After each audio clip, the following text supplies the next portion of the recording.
welcome to our brand new show. We're very excited to have you.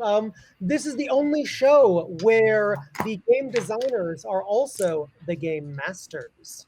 Welcome to our brand new show. We're very excited to have you. We should introduce this ourselves. Is the only show this is my co-host the Colin Kelly, who you might know from all of the amazing comics he's written with his his partner Jackson Lansing. If you don't know, now you might know for awesome comic books.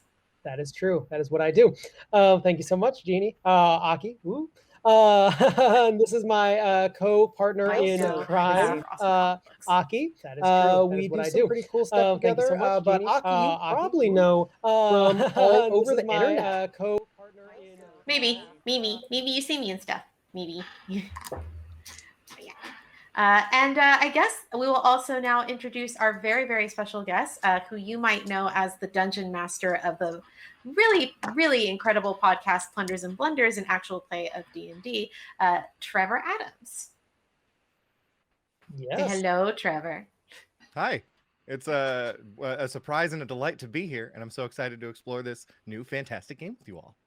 We're so happy to have you here. But obviously, we have two other faces here, and, you know, Colin and Trevor and I are all well and good, but these are the actual stars of the show today. So you want to introduce them, Colin? Sure, absolutely. So today we have two special guests, Patrick Watson and Nat Mesnard. I'm always going to butcher names, but I appreciate you sticking with me. These two combine to become Oat and Noodle Studios. And today they are bringing us their very exciting project, Business Wizards, from Ninth Level Games, a very exciting publisher doing very exciting things. And today we are going to get into a little magic. So how about we pass it over to y'all and you tell us just a little bit about what we're going to be doing today. Sure. I'm Pat Watson, and I'll be GMing today. One of the writers and developers of Business Wizards, along with Nat. I am the Oat of Oat and Noodle Studios. Nat, do you want to introduce yourself real quick? Sure, yeah. I'm the Noodle of Oat and Noodle Studios, and Patrick and I developed Business Wizards together. We're so excited to be bringing it to you on this new show today.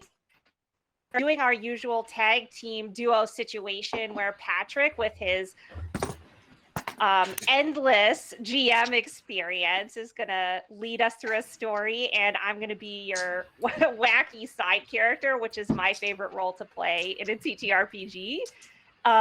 And I can tell you guys from experience that he's awesome, and this is one of the silliest games I have ever played, and also one of the silliest ones I've ever written. So I hope you guys are excited, Aki and Colin, to cast some spells, work, chat by the water elemental cooler, you know. We absolutely are. I want to take one step back just before we get into all the exciting rules and how to play this great game, because I think we might have skipped over a little bit of the concept of what this ding dang show is. Aki, we got to let these people know that this is going to be the show where every single episode we're going to have a game DM'd or GM'd by the actual designers themselves. That's right. And not just that, but after we've had the opportunity to be game mastered by these developers, we will then sit down with them at the end of all of it and have a little chat about their process while they design this game and any other burning questions that we might have. Mm-hmm. So it's going to be a little bit of actual play to show how the game works, but it's also going to be a little bit of a behind-the-scenes fireside chat to climb into their brains and find out where the madness comes from. So we're very excited. All summer, we're going to be meeting here at 3 o'clock Pacific on twitch.tv/IndieCade, Tuesday afternoons. And we're going to be playing different games all summer, all from some of your very favorite indie RPG designers. Sorry, D&D, you can GTFO. we are going to be playing exclusively stuff that you might not have heard of, and if you have heard of, it's only been an interesting rumor on the wind. You might say they changed the game. Oh, very nice. Okay, so I have to give everybody their moment to do the Leonardo DiCaprio pointing at the TV screen thing. I have a feeling we will be doing that quite often. But that is a little bit about us. That's a little bit about what we're doing. And now I am so sorry that I cut you off. Patrick, what the flip are we doing? So I'm welcome y'all to Business Wizards. Business Wizards is a very silly game that Nat and I designed over a couple of years, where you play as wizards in a corporate environment. So basically imagine The Office, but instead of, Dwight and Jim fighting it out over who gets to use the copier, it's like Gandalf and Saruman fighting it out over which intern is going to take the One Ring to Mount Doom. And so you get to be, there's two ways into this. Either you make a businessy character and you say like, what would be magical about them? Or you make a magical character, you say like, what would happen to them if they were chained to a desk every day? And goofy stuff happens. It's a lot of fun. The premise is very simple, and this is a much probably more lightly GM game than all folks who come from like D&D might be used to. The rules are very light. It's very much telling stories, and so kind of the rule of cool applies here. If you guys just tell me some fun thing that your character is going to do, that's how it's going to happen. We're mostly about building scenes and stories here. You're very powerful wizards. You can do basically whatever you want, but as long as it's interesting. And we're only going to roll when failure would be interesting, and failure is very often interesting. So that's the way it's played. If you like, Colin, I can do a quick 5-minute rules kickoff, and then we'll all make characters, make the adventure, and away we go. Yeah, guide. We are yours to be guided. Take us by the hand. Great. So very briefly, Business Wizards, like a lot of games from Ninth Level Studios, is what's called a polymorph game. And that means it has this core system that a lot of ninth level games use. In the polymorph system, everybody is going to pick one of 4 of the basic dice, one of these babies. And each die represents a different personality or archetype of character. When you roll for your character, you're always just going to roll that die. And we can split them up now before people know what the personalities are, or we can wait till character creation. What's your poison there, Aki? I mean, goodness. I kind of like the idea, since we're going through the rules, if we can kind of diegetically pick our choices as we bebop along. That sounds pretty cool to me. Yeah. I know what mean, diegetically means. big Some words them were words. used, and I smiled and I nodded. And I have a very expensive degree. I've got to at least use one Scrabble word a day. fair. I got a degree in acting, so it's fine. I mean, I'm pretty. I like dice that are pointy, and that will hurt you if you step on them. So like, I mean, I can go either way during this lovely Pride Month.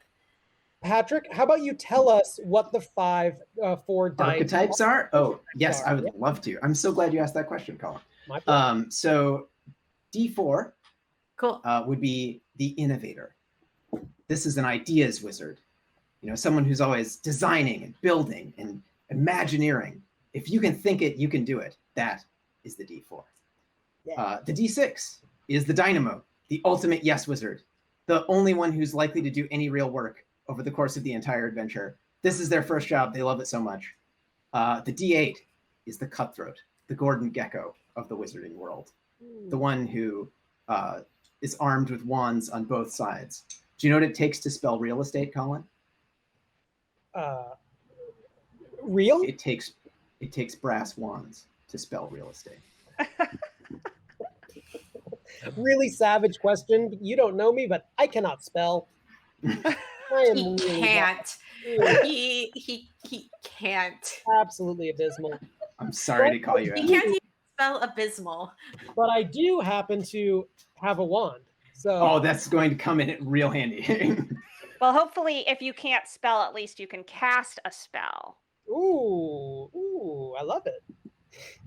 And last but not least, the D10. This is the people wizard, the manager. Really just wants to make sure everybody can get along and feel good. So what are you guys feeling? Does anyone feel a particular attraction to one of these archetypes? Is there a that's me going on? Yes. I'll be the dynamo. Trevor. I think I said everything I needed to with one word. I'm just thrilled to be here. So I'm going to take that the dynamo who's just happy to be here. Trevor, this one's for you. I'm torn between two. I love the Garfield in a wit cat on a mug energy of the manager so much. Salt chick, like everything about that speaks to me. And I'm also kind of looking at the Innovator as well. I can't decide between the two of them. So I am happy to see if other people have any strong leanings one way or the other.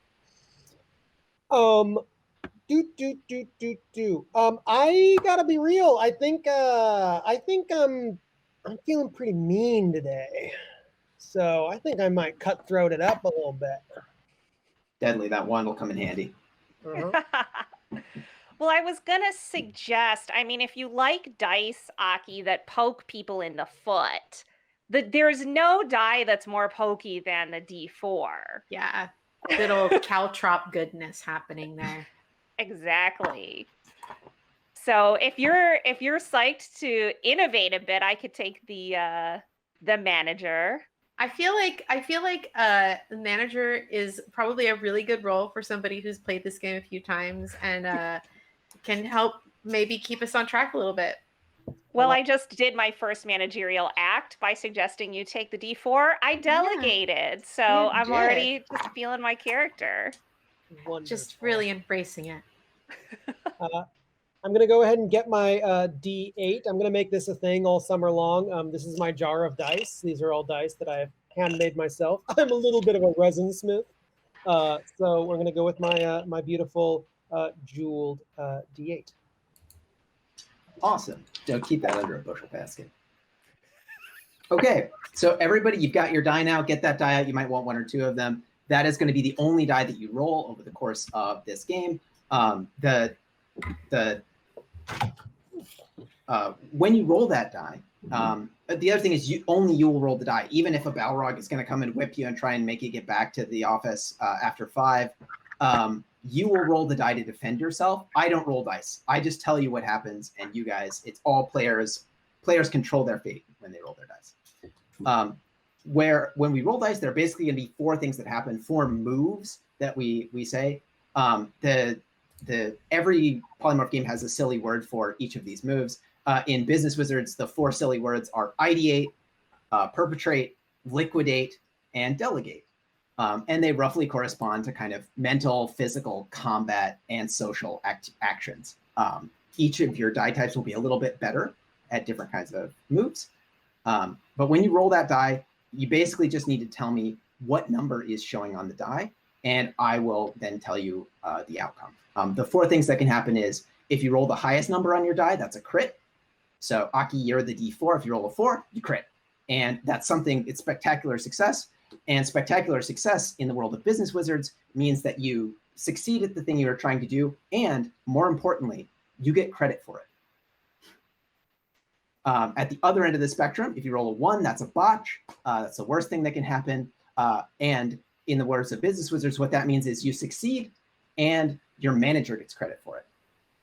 So your boss or department is the one who gets the feather in their cap for that, which is much worse than failing. Every other number on the die is going to just correspond to success or failure. If you guys have character sheets in front of you, there's actually a lookup table for it. So for instance, if you're doing doing a perpetrate roll, you want to roll 3, 4, 5, and that will be a success. Everything else is a failure.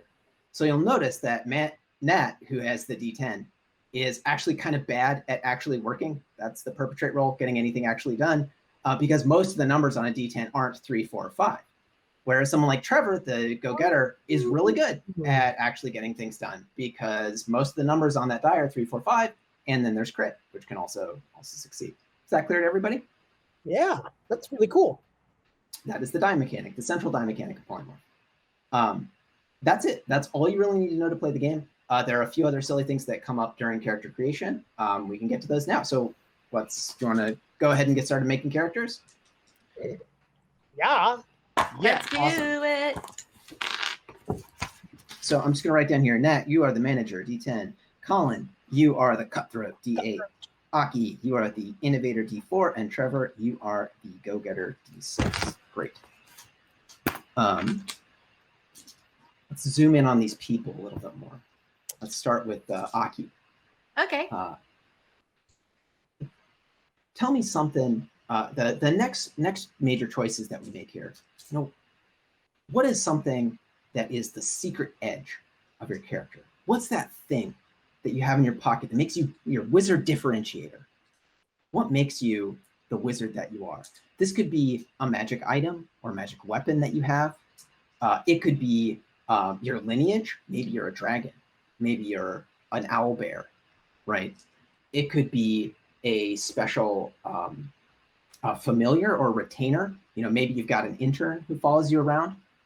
What is that thing that when this goes off, it's just like your wizard signature, and everybody else start thinking about this. What's your wizard signature, your special secret edge? I think in the case of my character, it would likely be a retainer. I think they have a magical retainer. Tell me about this magical retainer.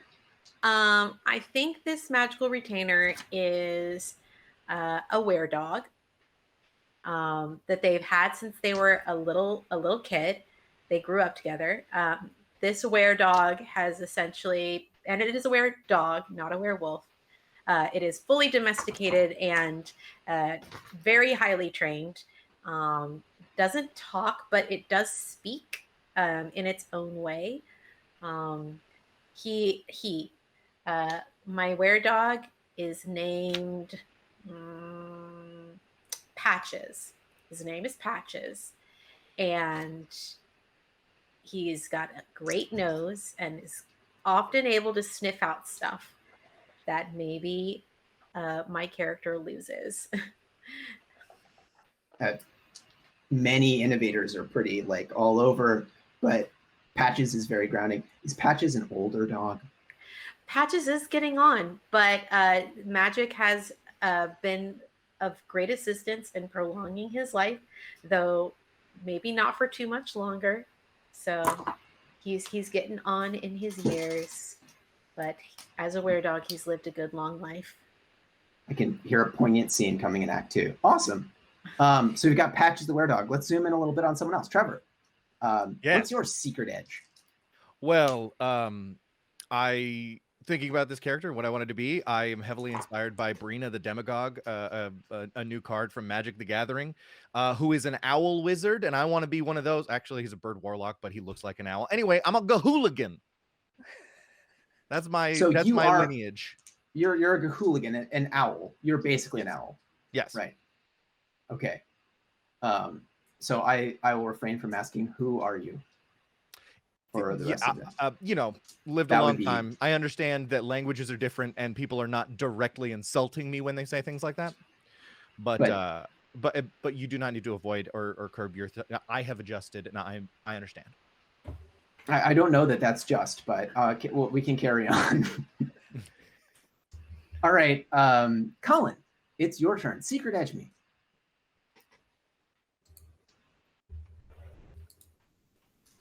Dude, you're on mute. He is muted. So muted.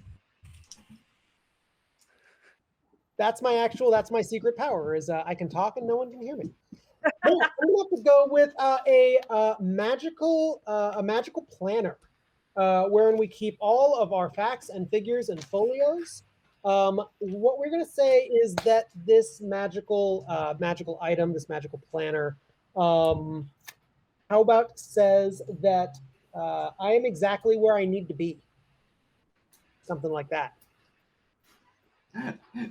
Is that just the aphorism printed on the cover of your magical day planner, or does it actually like? Are you actually where you need?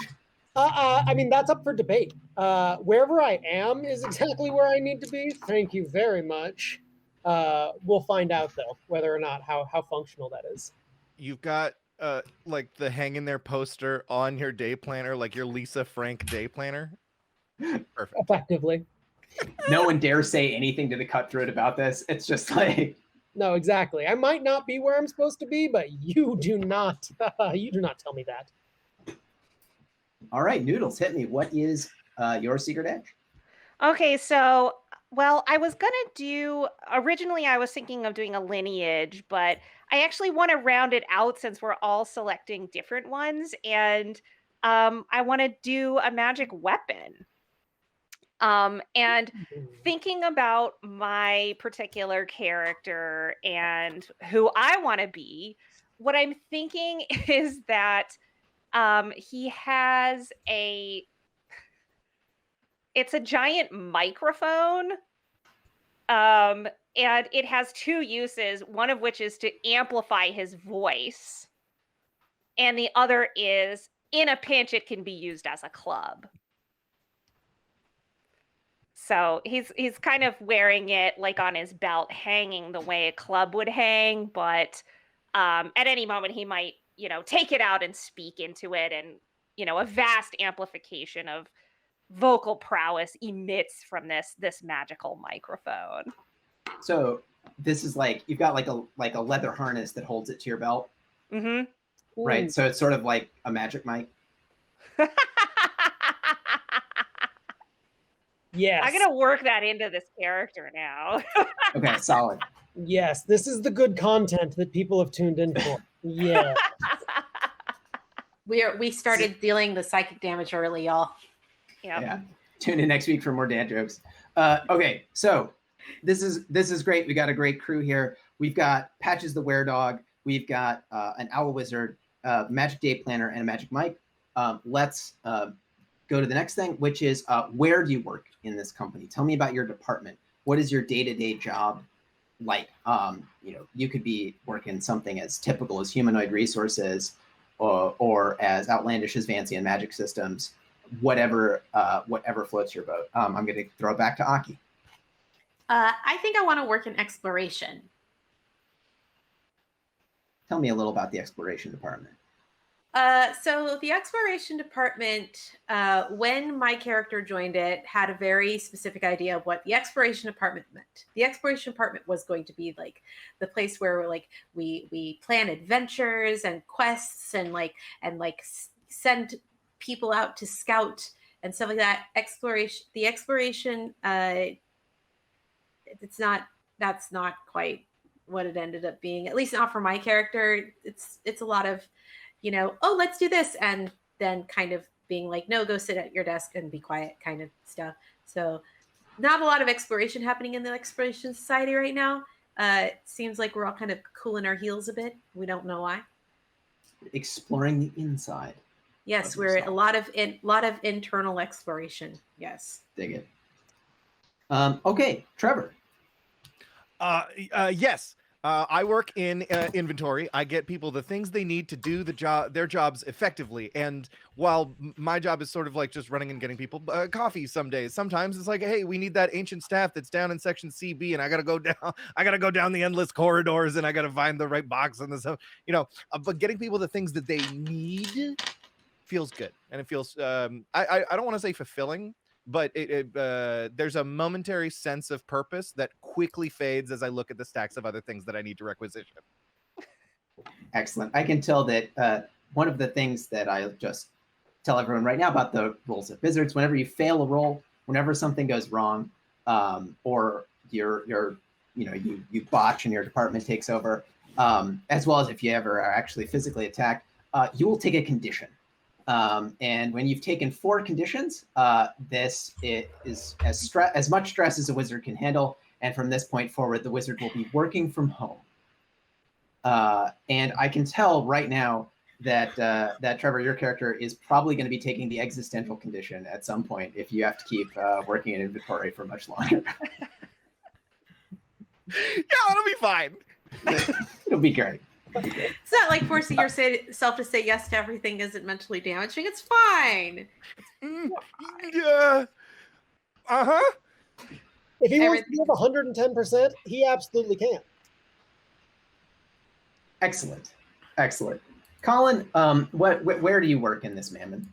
I think there's really only one place for a man like me to thrive, and that is in sales. What I want to do is connect what people need to what people think that they want to need. They don't know what they need until I tell them what they want. And meeting the two in the middle, that's really my bread and butter. I can also sell bread and butter. All right, so sales / baking is what I've got down here. Yes, amateur baker. They're getting very big about it, but also, yeah, sales. I don't know what we sell, but I suppose I'll find out. Don't worry, we'll make the company later. Also, I once had an entire game of this go, and about 3/4 of the way through, the players realized that their company sold boats. But up until that moment, they had just no idea. They're like, oh, we're a boat company.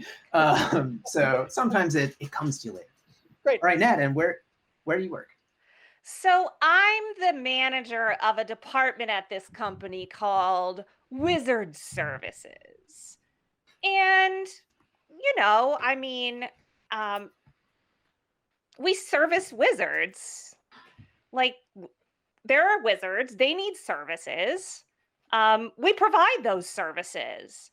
We do it efficiently, we do it effectively, and it is a key part of our business. It is a key part of our business. Wand cleaning, for example. We do that, and exorcisms, like crypt organization. We have people for that. For our necromancers out there, come to us. We got you covered. Really, any kind of magical service that you might want to have done, but you don't want to do, we got you. So Wizard Services is my department. This sounds like a vital and important part of this magical company. And just listening to you say that, I have taken the just done condition. Just having to hear what that department does. So this is shaping up nicely. All right, so the next critical thing that I'd like to know about each wizard, and this is really the last thing we need to know before we get going, is how do you magic? And the way that this works in Business Wizards is that in every adventure, wizards are given 3 sticky scrolls, right? You may know these as sticky notes. And at any time during the adventure, when you want to just have something happen, you can write down on one of your sticky scrolls the thing that happens, stick it to the whiteboard. Yeah, there we go. There we go, Colin. Stick it to the whiteboard, stick it to the screen, and it just happens. The only constraint on your sticky scrolls is that they are limited by your wizardly word of power. So every wizard has some words of power that characterize what their magic does. Perhaps you are an earth conjurer, in which case your words of power involve the summoning and creation of earth. Perhaps your words of power have more to do with sales or with fey creatures, swag, maximizing synergies. Whatever the words of power that you choose for your character will be, just give me some silly words. And when you write your spells, you should somehow involve this. Now, we're usually pretty soft judges on this, but it does help us kind of constrain what your magic can do. So Aki, what is if you just had one word to describe your magic, that word would be?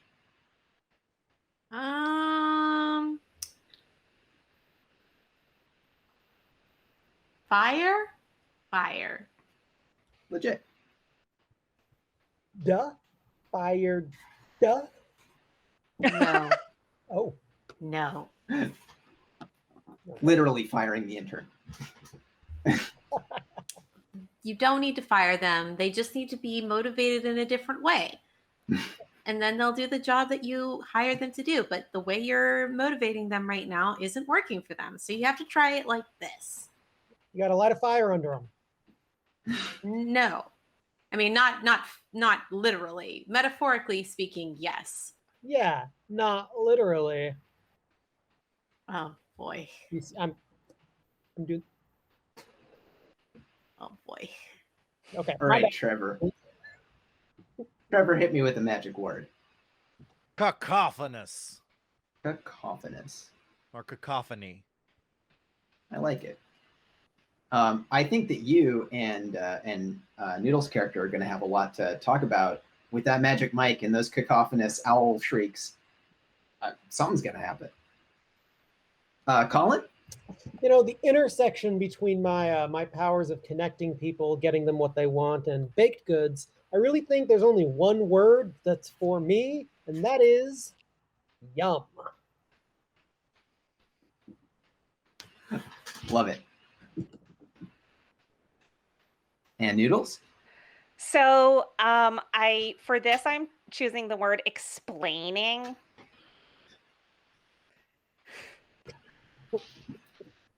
It hurts my heart. I've had you as a manager, and you are already driving me insane. Great. All right.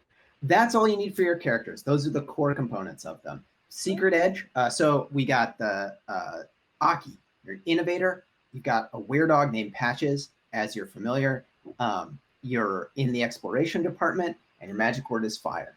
Trevor, you're a D6, a go-getter. You are an owl wizard. You work in inventory, and your magic word is cacophony. Colin, you're a cutthroat D8. You've got a magic day planner, work in sales, and your magic word is yum. Nat, you are a D10. You've got a magic mic. You work in wizard services, and your magic word is explaining. What are your characters' names? I will cease to refer to you by your real name from this point forward. I know. It's the hardest one. Well, I have a prepped name because I have played this a lot, so I'll start. My character's name is going to be Bombastio. Oh, Bombastio. All right. I'm Toots McHoots. Toots McHoots. I'm going to have to say that on the air, aren't I? Oh, I'm going to be Castanet. You spell it like cast a net. Castanet.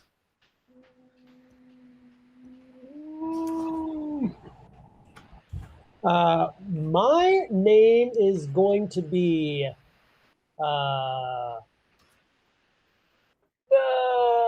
my name is going to be Plaid Michael Shoot. Michael Shoot. Plaid Michael Shoot? Okay. Yeah, that's my All wizard. right. Just to ask people, what are the pronouns of your characters? I was just about to do this. Yeah. I am they, them. My character is also going to be they, them. For sake of ease for me. I use he, him, and my character will be he, him. Toots McHoots is also a dude, he, him. Keeping it consistent.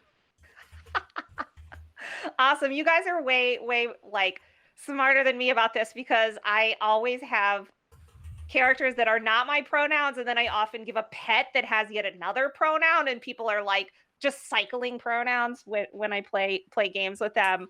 But my character's pronouns are he, him, and my pronouns are they, them. So just go with he for Bombastio. Rad as hell. Aki, give me your character's name one more time. Castanet. Castanet. Love it. Awesome. So the next thing we'll need to do is, now that we've met the team, let's have a team meeting. So if we can jump here, let's talk about what the company does. We know that we know some things about them. They've got a sales department, inventory, exploration, and wizard services.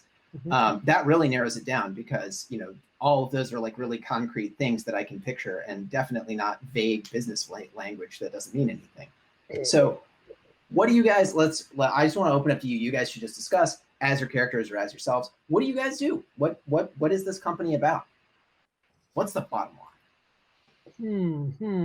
I think based on the combination of our things, and I'm realizing that I might have said it earlier, kind of when I was thinking exploration. I think that we specifically service wizards that join adventuring parties. Yo! Yeah. Service, adventuring party, goods, and guidance operation. That is some tasty juice.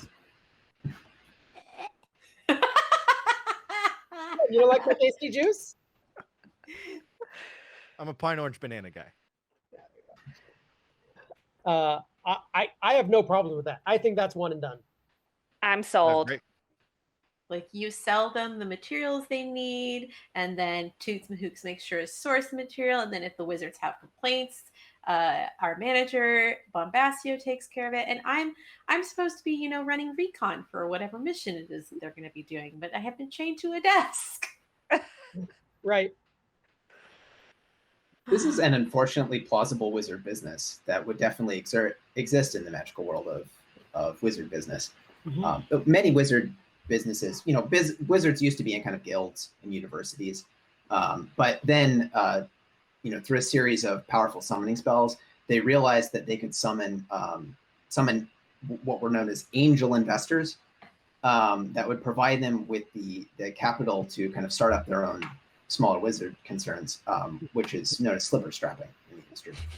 And you guys seem to have launched a successful adventure services company for other wizards. I mean, do what you know. It seems really, internal. So great. Today, 5 o'clock for us is in about 60 minutes from now. So in about 60 minutes, we'll start wrapping up this adventure. Business Wizards we always kind of time box so that we don't run over. And then, any additional concerns we take out to the parking lot. I've worked in corporate a long time. I know a lot of these. They're really bad. Once we hit tomorrow or next episode, when we start doing our talk back, we're going to get all into your tawdry corporate background. And I'm sure it's just going to curl our toes. Let's just focus on the next hill for now, Colin. Our sprint cycle will take us through the end of the day. Let's push those next concerns to our next cycle in the future. We can put them in our backlog grooming. It's a very long way of saying we'll circle back. Put a pin in it. Okay, so just one more. What's our North Star? What does winning look like for this adventure services? Oh, and while we're at it, maybe we need a name for this company. I think it feels like winning is delivering the maximum amount of value to our shareholders. Really? That goes without saying, Colin. What is a more concrete way to look at winning? Everybody knows that wizards are glass cannons. That's true. Are we trying to get our clients to stay alive as long as possible for repeat business? I feel like that's too much to ask, even as much as we are able to assist. Adventuring party is going to die and do what they got. So we have to expand our revenue income base. We have to increase our user amount. And from what I heard from corporate, they want to double it. So gaining new cannon fodder, essentially. As much cannon fodder as possible. We are focusing on recruitment and perhaps potentially doubling our user base. Right. So bottom line for me, who actually has to translate that into something concrete, it looks like you guys need to learn to service a second class. Cool. Great. So you got wizards in the bag, maybe barbarians are there. You might try, maybe that's too big a reach. Just maybe go for sorcerers or something like that. It's a different business, but we could look into druids. Druids? Hey, they're pretty hardy. They have that ability to shapeshift, and that kind of makes them real tanky.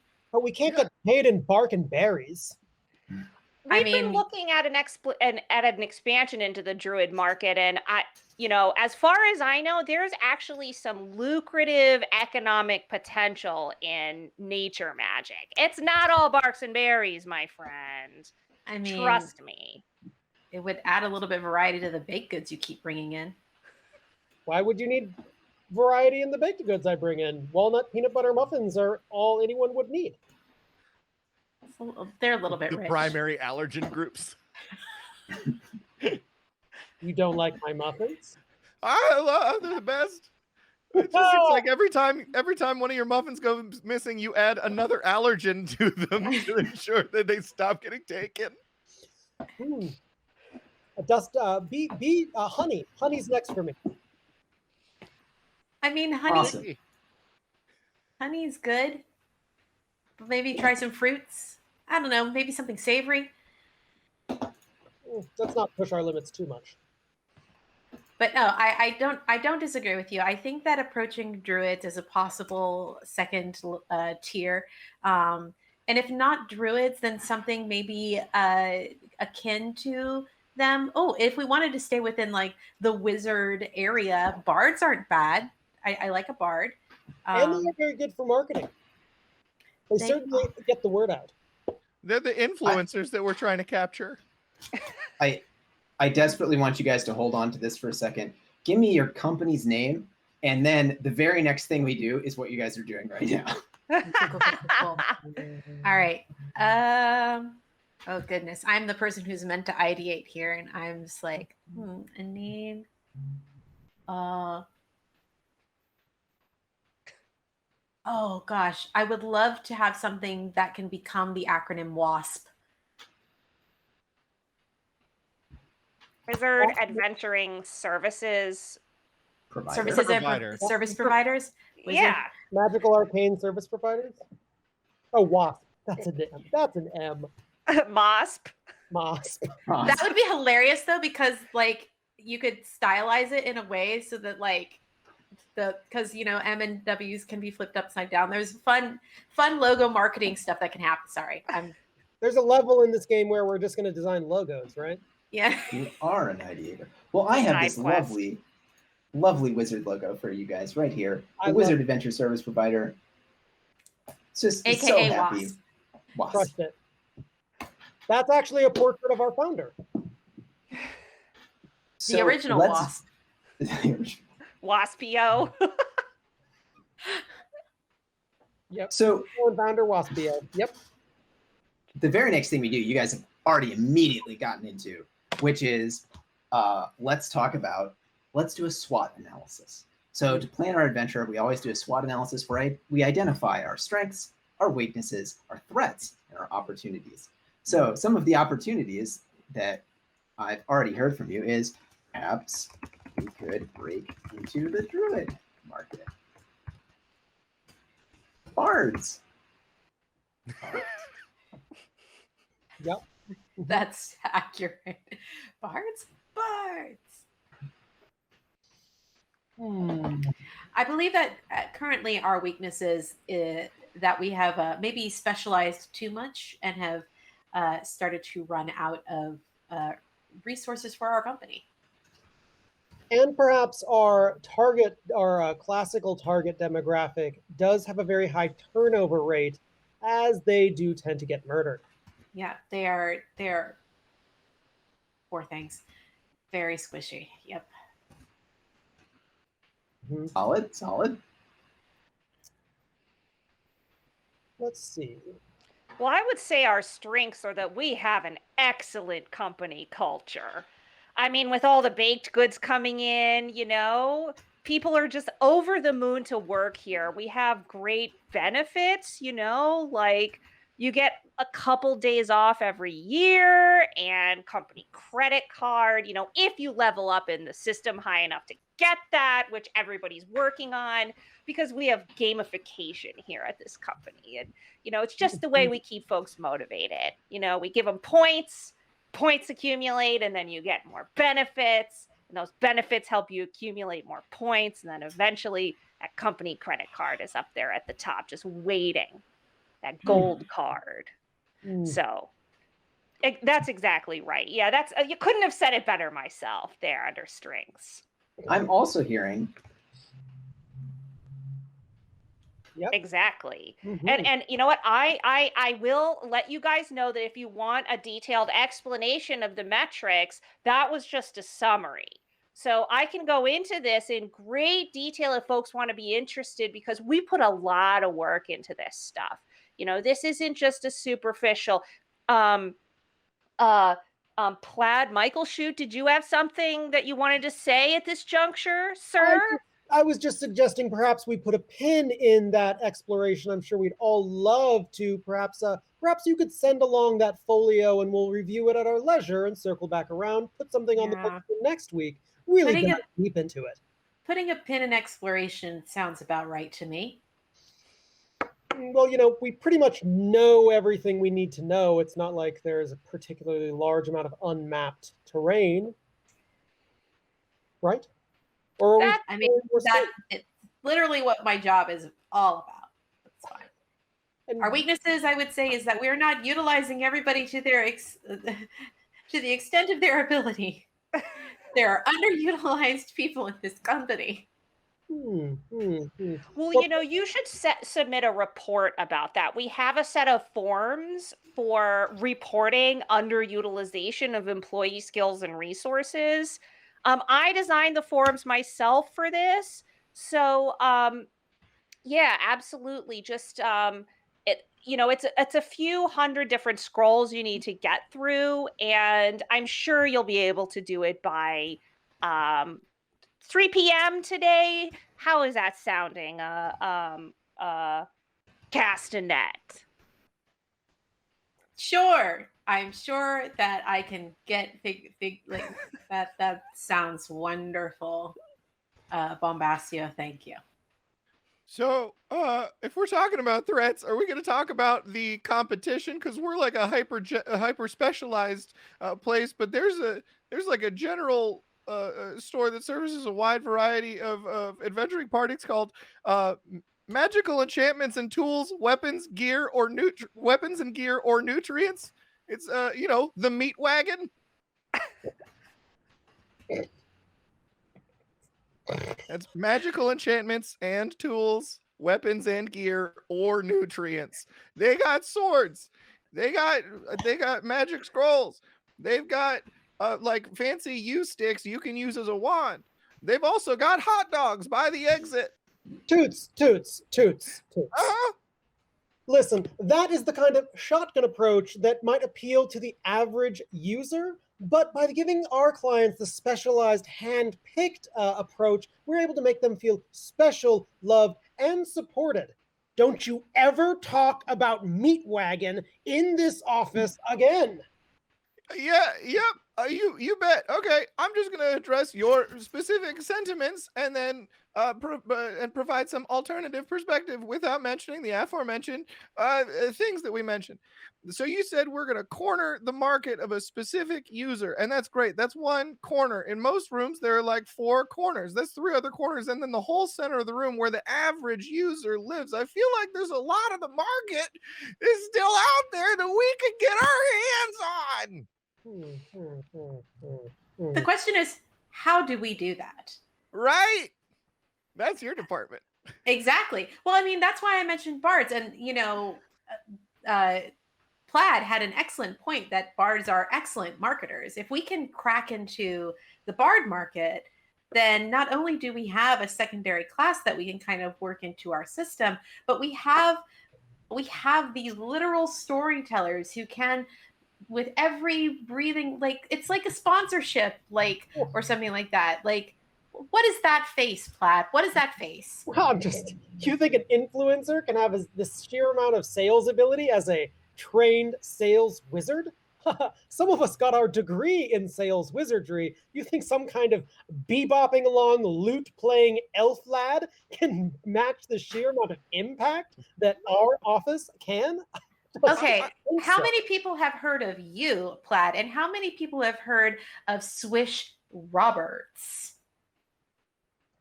Arguably one of the most famous bards of his time, has to be probably one of the most beautiful creatures I've ever seen, and is getting tons of work, is making money by the sackful. and currently, from what I can tell, is not being sponsored by anyone. He's ripe for the picking. Gross. I'm just going to step in here and say, even I have heard of Swish Roberts. I've heard of Swish Roberts. I'm very hip to what all the young wizards and wizardesses are into. You want to work your sales magic? You should try and land him. Done and done. Swish Roberts. Huh? I'll be sure to Google him.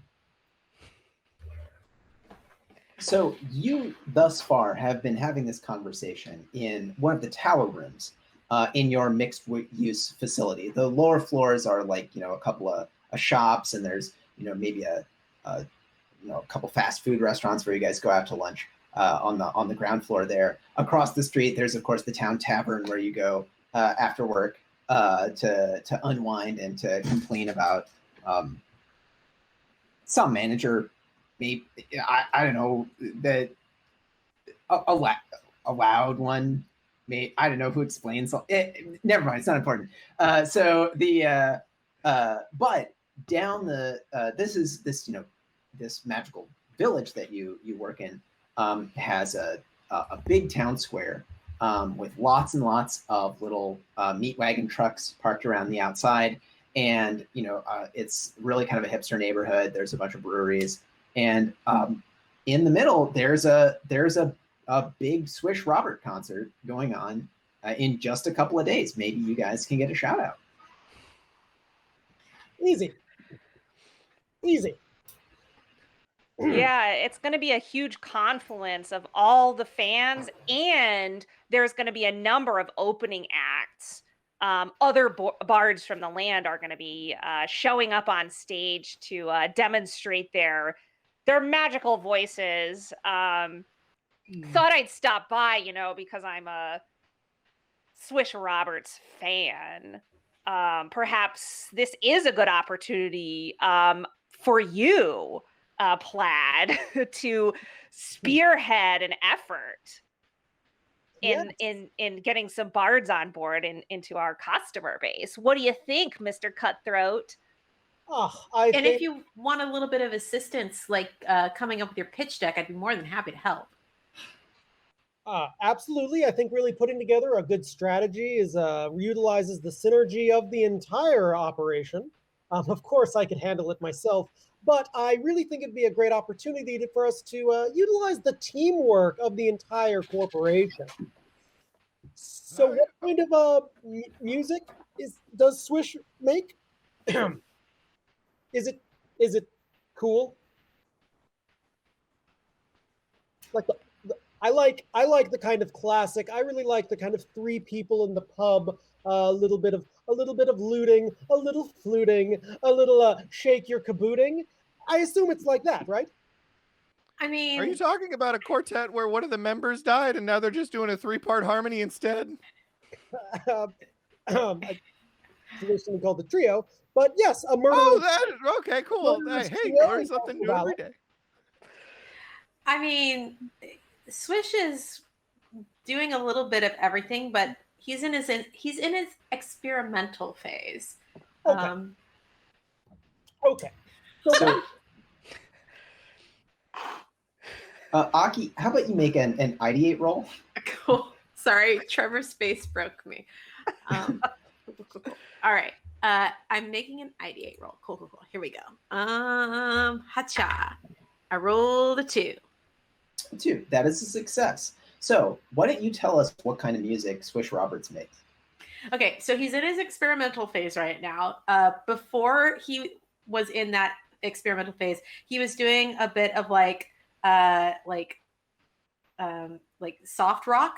It was kind of a soft rock sort of feel. And then he kind of started, like, he hit like a major plateau of creation, like his creative juices had just kind of run out. He'd hit a bad plateau. And so he just started throwing spaghetti at the wall and doing whatever like felt right at the time. And now he's got like a whole album of just a lot of like experimental instruments and like, you know, like his whole stage setup is now like made out of wash bins and like, you know, strips of tree bark and like just all this weird shit that he's pulled from all of his adventures. Like he's just saved these random baubles that he's just been creating music. He almost doesn't even sing anymore. Like he does a lot of weird mouth noises and like it's just all very odd, but everybody's super into it because it's Swish Roberts. And he's managed to figure out a way to make it sound like almost like orchestration. It's just very strange.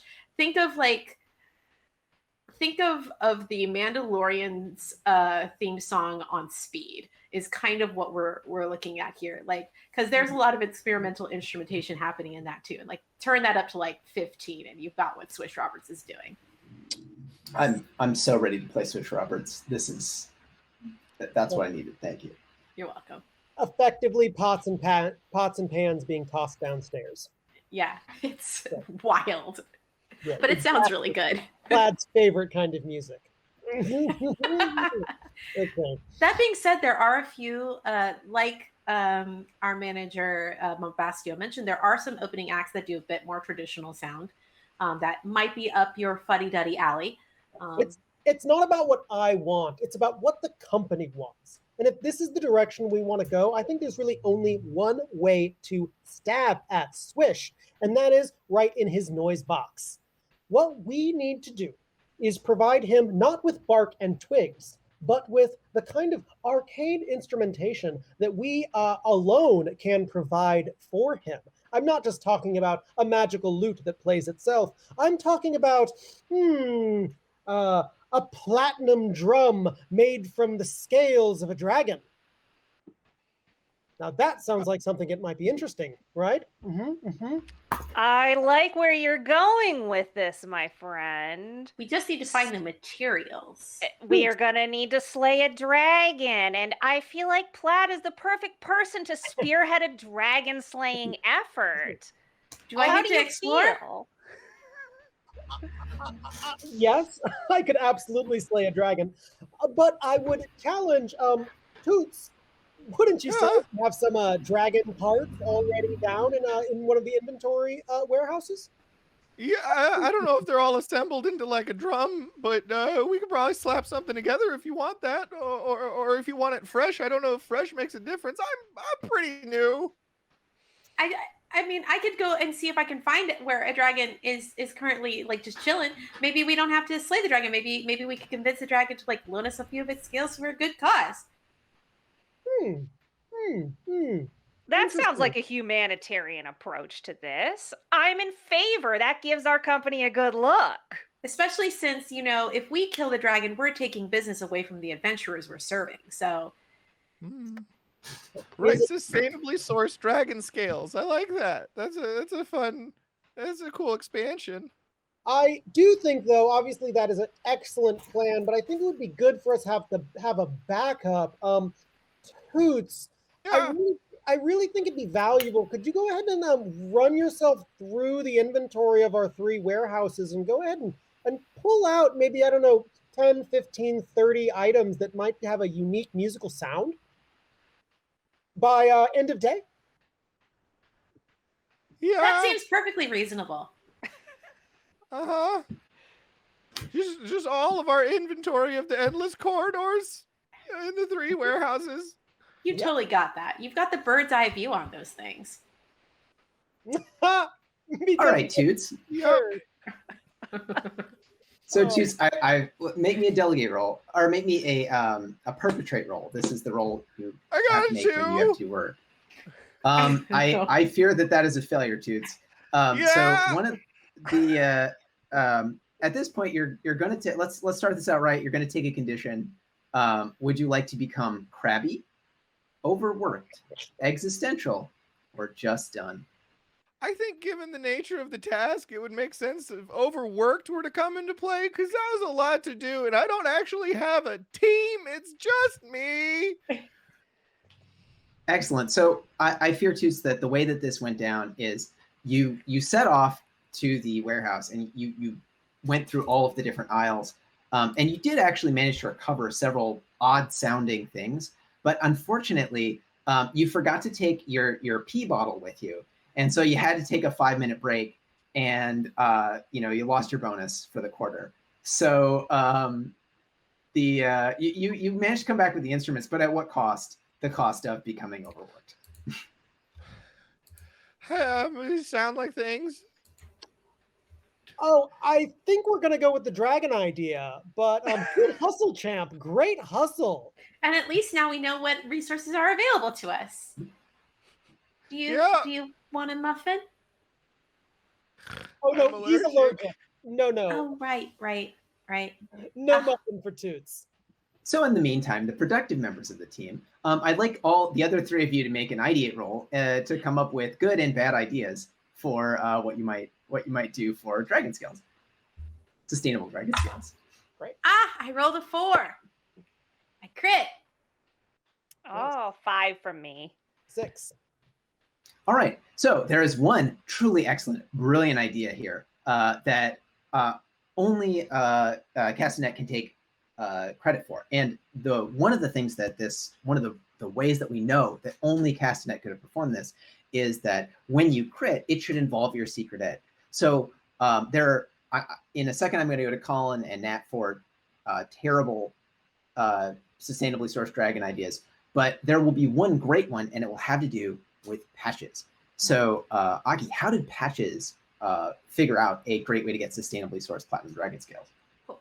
So even though Castanet is chained to their desk and can't really go out and do a lot of exploring, that's not true of Patches, who has done quite a bit of roaming in his time and actually knows where a dragon happens to be holed up right now. And is in fact maybe not exactly made friends with the dragon, but has been in the dragon's territory long enough that the dragon is familiar with Patches and could lead us there. And because they're a known quantity to the dragon, it potentially keep us from getting, our asses lit on fire. So Patches is kind of giving this information to Castanet and the way they communicate with each other. And so Castanet is so what we're going to do is we're going to send in Patches, who is going to cozy up to the dragon and become friends with the dragon. And then that's how we're going to ask the dragon for a scale source. Awesome. Meanwhile, in Terrible Ideas Land,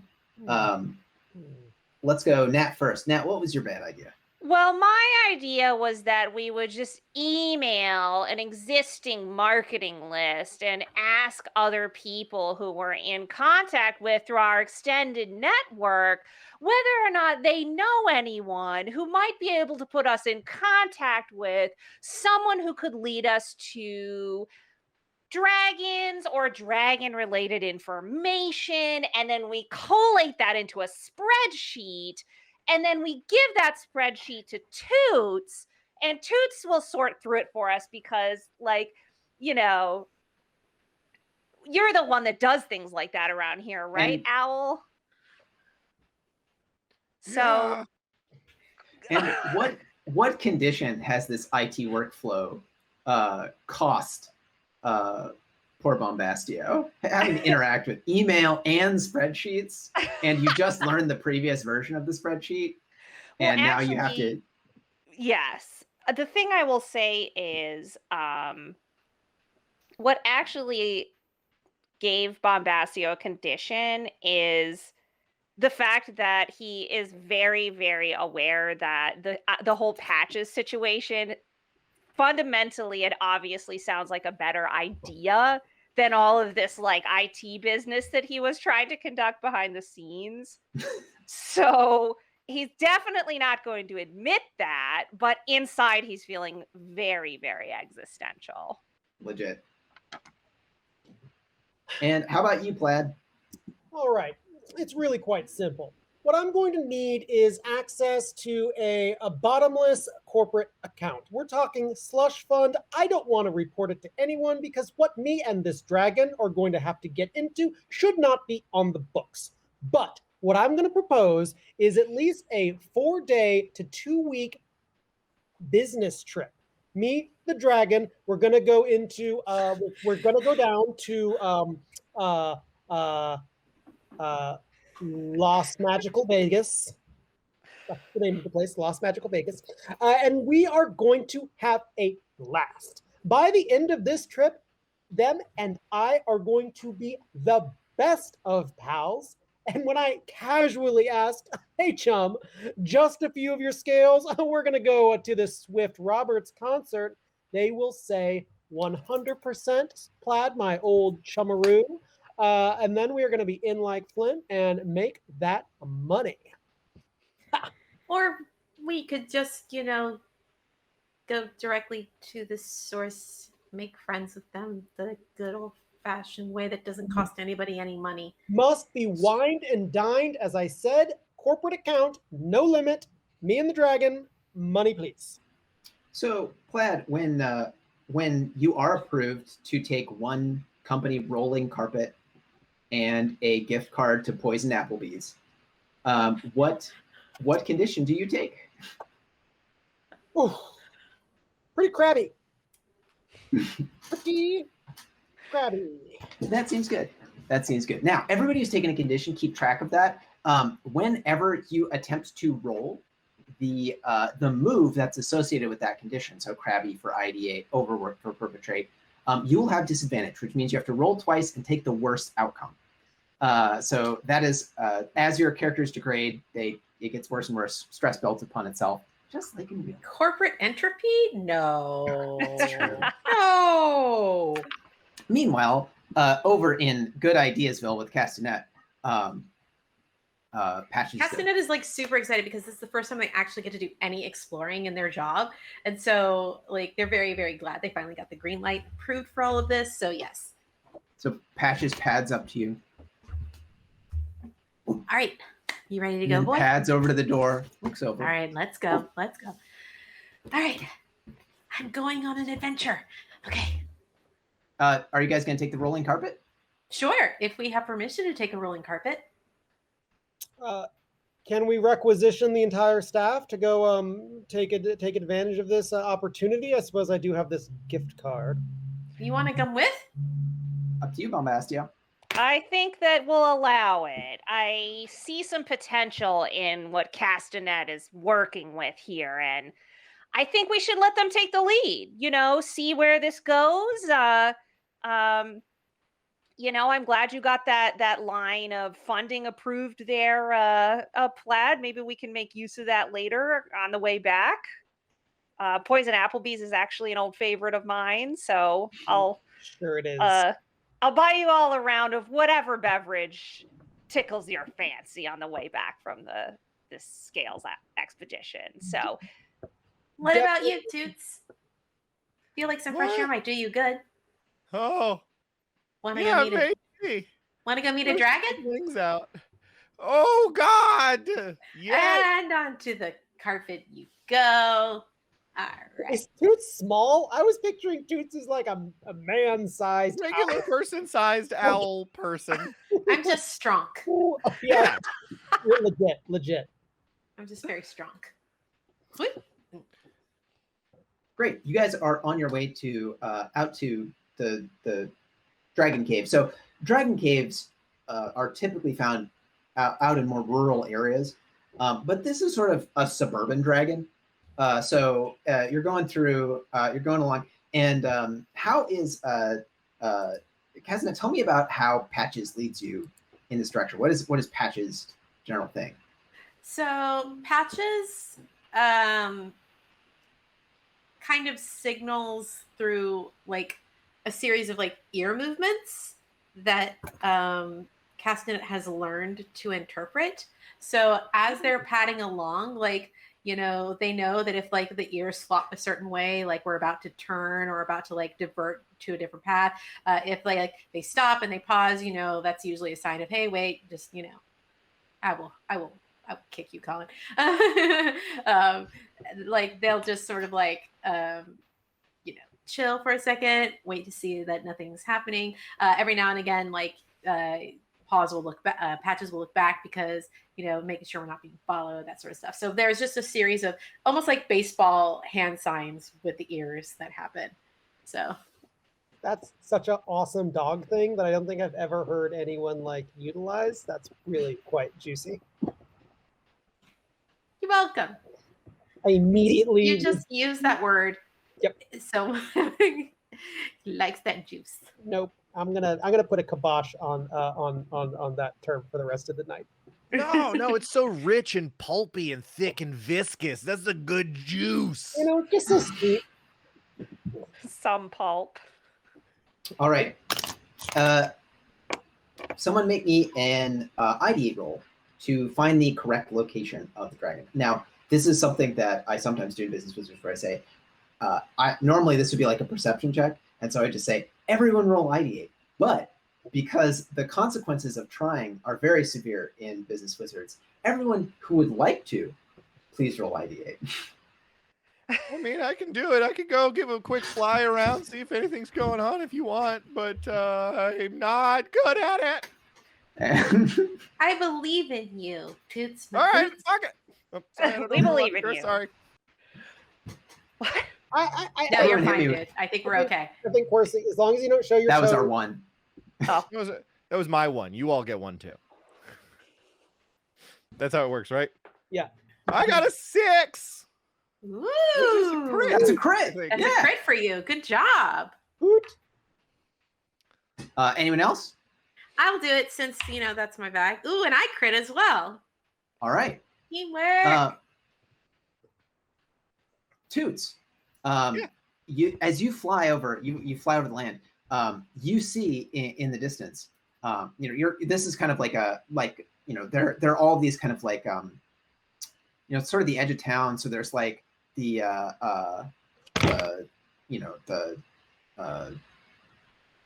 Festivus Inn Express and the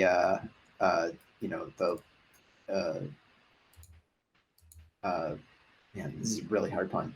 I'll get it though. I believe Well, I in liked you. Festivus in Express. That's it. Oh, The look, Elf I stayed at Quinta. one of those ones. The Elf Quinta suites, that sort of area. Some extended stay inns, and then there's a all of the kind of various kind of chain restaurants on the inner town, like Poison Applebee's, and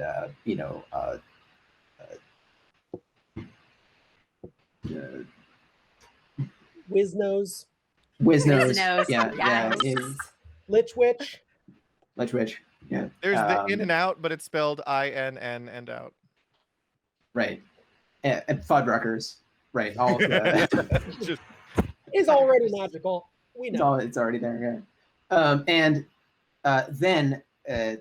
But also there is an area that you can see off on the edge that there is a bunch of suburban cul-de-sacs, and one of these cul-de-sacs with graystone houses has smoke rising from it, from the garage door of one of these houses, and you're pretty sure that's a dragon's house.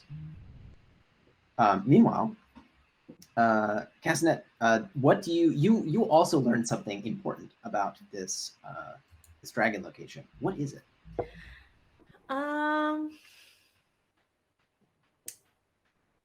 You said this was like a suburban area, right?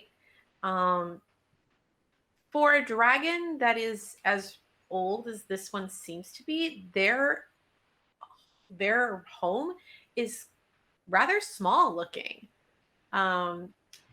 which is curious, and it makes Castanet wonder about the state of the dragon's hoard. Useful information. Mhm. So, you know where the dragon is? You know what's up? What do you got? How do you enter this cave? All right, friends. Or more accurately, as a DM, how does your party prevaricate outside the cave for 30 to 45 minutes while I try to offer you little baits to just go inside and knock on the fucking door? Because that's what parties do when they encounter caves. They just sit there for hours and hours, and they try to prepare for it. And their preparations are things like, well, is there anything we can see about the cave? And I'm like, well, you can see there's a doorbell. You can see there's a doorbell. Sorry. Please carry on. Wait, Please is carry it on. an What do you actual do? What do you do cave? about this dragon's house? Is it a Yeah, cave or it- is it a house? It's a cave it that is, is also a house. It is a cave that is also a house. Okay. Cool. Okay. I mean, you're the salesman. I think the easiest approach is to just walk right up here and give a knock on this fine portal.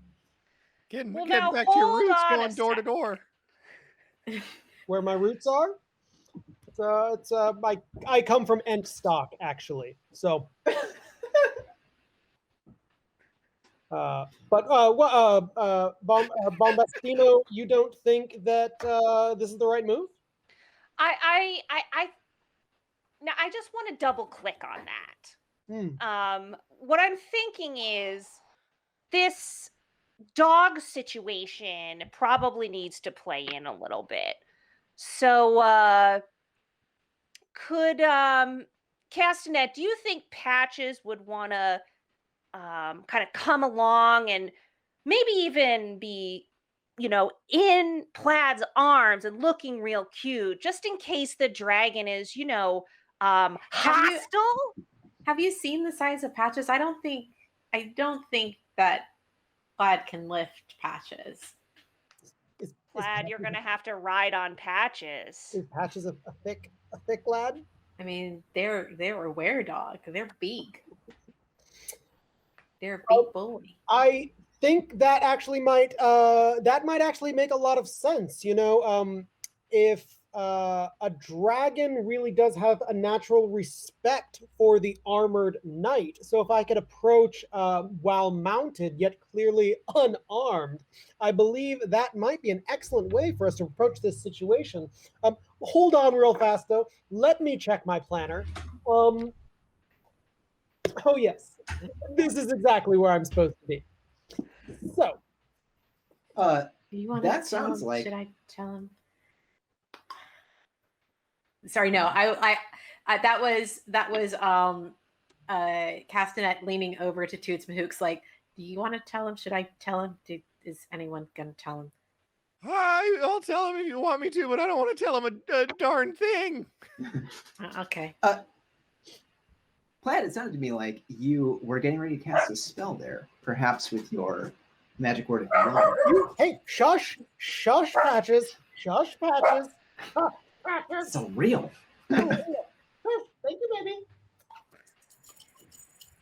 Oh, that's my mate. Yes, I want to cast a spell. I would like to cast a spell that will let me know what exactly it's going to be, like a divination before I walk up. I want to know what this dragon's yum is. Ooh. When you look into your day planner, written there is a recipe. Do I get to determine what that recipe is? It seems to be brownies of some sort. Brownies of some sort. Okay, I can work with this. Yeah, I have a dynamite brownie recipe that I think would absolutely blow this dragon's socks off. I think I could probably help you with that. Fetching ingredients?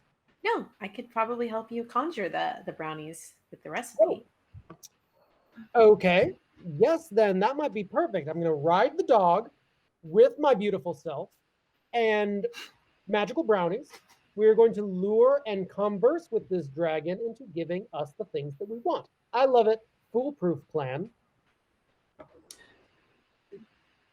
I'd just like to contrast here two things. So on the one hand, I want you to picture from the inside of Plaid's mind. He's astride this majestic animal, rearing up. In one hand, he holds a wand. In one hand, he holds a pan of brownies. To the rest of you from the outside, Patches generously is the before picture in miraculous animal weight losses, and Plaid is, at the best of times, like a pretty small, reedy guy, but the brownies look okay. And as he knocks upon the door. Mm-hmm. A firm knock. The kind of knock of a man who means business.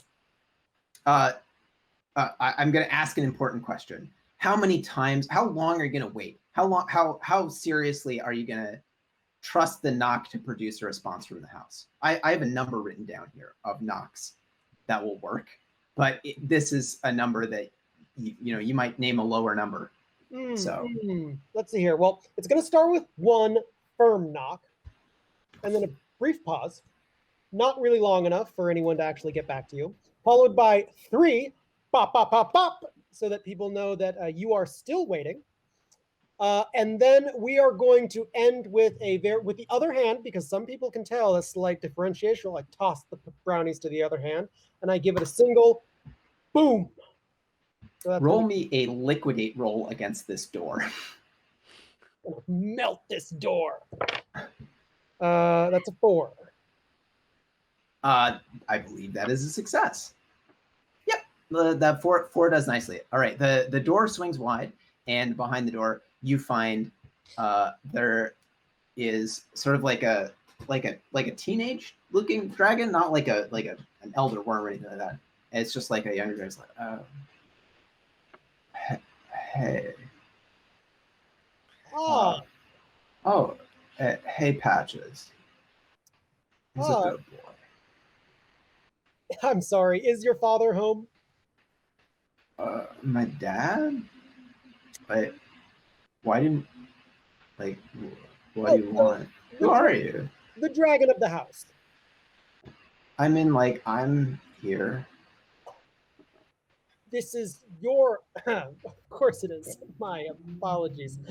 Hi, hello, friend. My name is Patches. My name is Plaid Michael Shoot. I'm actually coming down from Wasp. I'm sure you've heard of our little operation. No. But it's probably best that you haven't. Oh, okay. That's true, because if you haven't heard of us, that means I get to be the one to introduce you to our wonderful brand of products. You see, all too often, wizards in this world find themselves, well, crunched. We like to work with them in order to best prepare them for the adventuring that they can best achieve in this world, which is what has brought us to your front door today. So, you guys help wizards? We help wizards and are currently branching out to druids, bards, really any kind of magical user. And that is, once again, kind of why we are here to talk to you. First off, I'm so sorry. Do you like brownies? Oh, yeah, brownies are great. Well, I just happen to have a fresh baked pile of these brownies. They're actually filled with beholder jerky, which I know Cool. is... Do you guys want to come in, and hang out? Of course. Yeah. Thank you. Cool. Let's hang out. So he leads you through this, what appears to be a nice suburban house, and then he leads you down to the basement, where he has a futon, with the gold, golden gems futon, and his, trying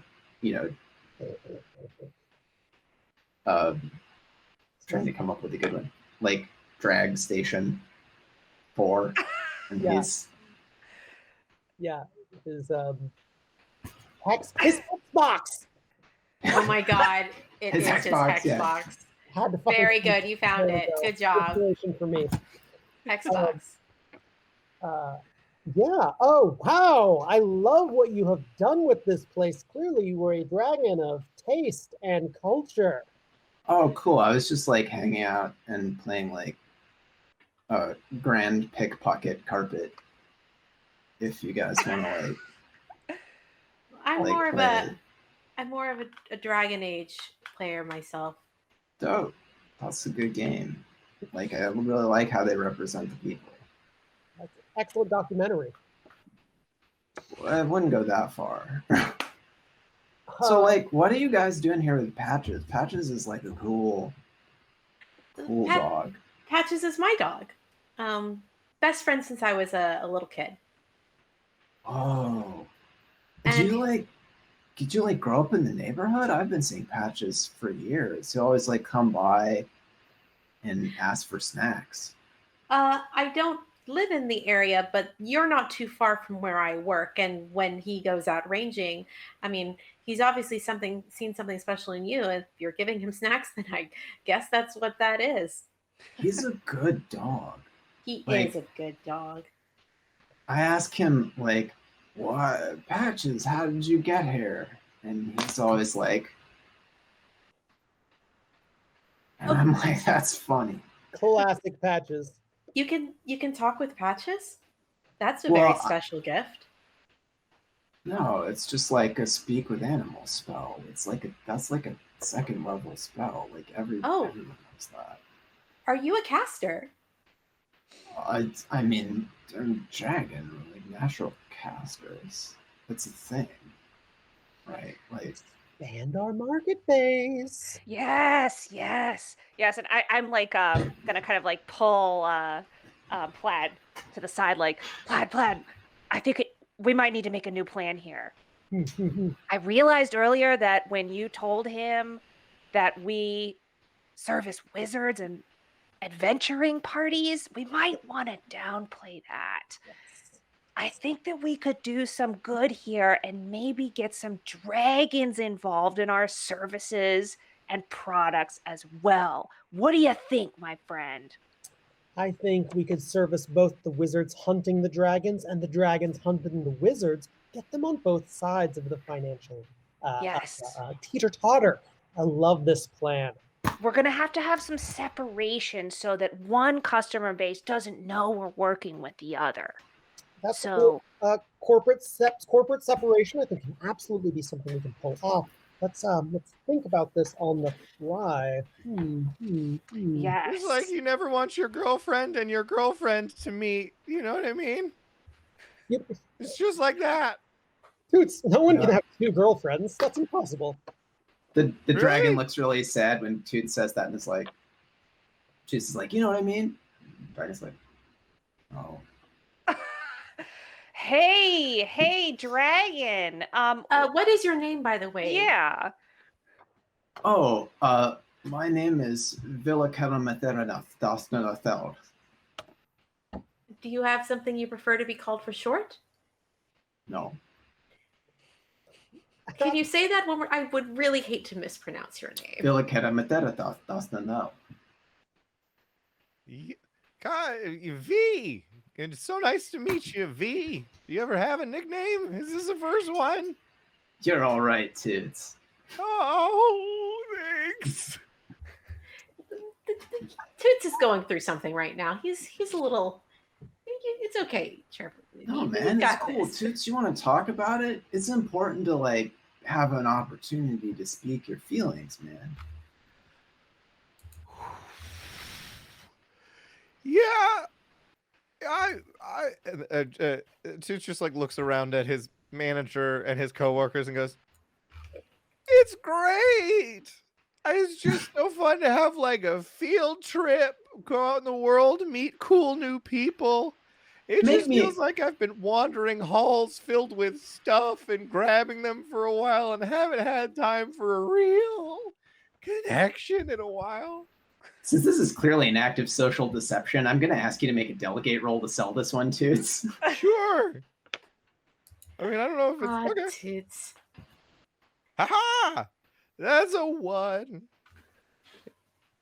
Wait, All right, Oh. you're going to succeed this. How does working in inventory enable you to succeed and fool this dragon into thinking that you are actually happy working in your current role?